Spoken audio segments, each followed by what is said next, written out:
শেখ রাসেল জাতির পিতা বঙ্গবন্ধু শেখ মুজিবুর রহমান ও বঙ্গমাতা শেখ ফজিলাতুন্নেসা মুজিবের ছোট ছেলে।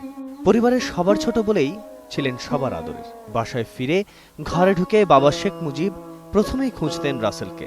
রাসেল রাসেল বলে ভরাট কণ্ঠে ডাক দিতেন নাম ধরে। রাসেলও প্রচণ্ড ভালোবাসতেন বাবাকে। বাবাকে কাছে পেয়ে উঠে পড়তেন কোলে। বঙ্গবন্ধু তাকে কোলে নিয়ে পিঠে হাত বুলিয়ে দিতেন পরম আদরে। বাবার সাথে তার খুব ভাব। বাবাকে পেলেই রাজ্যের যত গল্প। রাসেলের কথা বলার ভাষা শুনে বাবা হেসে উঠতেন। পিতা পুত্রের আনন্দ ঘন আড্ডায় পুরো বাড়ি যেন স্বর্গ হয়ে উঠত। যেটা মানে আবদার করতো সেটা তারা কোন করতো, চলো আমার সাথে সবাই খেলতে যেতে হবে, চলো যাই আমরা সবাই খেলতে। এদিকে কি হবে না হবে এটা তার আর দেখার নেই। এখন কি করবো, ফুটবল খেলবো, চলো ফুটবল খেলতে হবে। মাত্র 10 বছর বয়সে ফুটফুটে নিষ্পাপ রাসেলও রেহাই পায়নি ঘাতকদের নির্মমতা থেকে।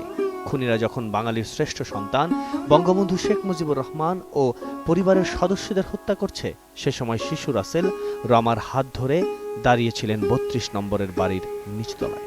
মুহুর্মুহু গুলির শব্দে বারবার আটকে উঠছিলেন রাসেল। বারবার বলছিলেন মায়ের কাছে যাব।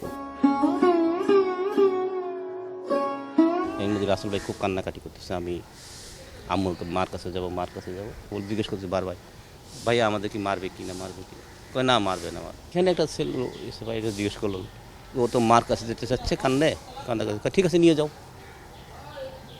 নিয়ে যাও।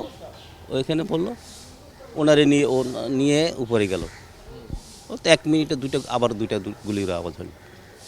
গুলির পরে আর কোনো আওয়াজ শোনা গেল না। শিশু রাসেলকেও বাঁচতে দেয়নি হায়নারা। তার নিথর দেহটি পড়েছিল মায়ের কাছেই। কি দোষ ছিল রাসেলের? কতটা জঘন্য, কতটা পাশবিক হলে এমন হত্যাকাণ্ড ঘটাতে পারে? শক্তি সঞ্চয় করেই এই জাতি এই শোক বহন করে যাচ্ছে। রাফেজ আদনান আদেল, 21 টেলিভিশন, ঢাকা।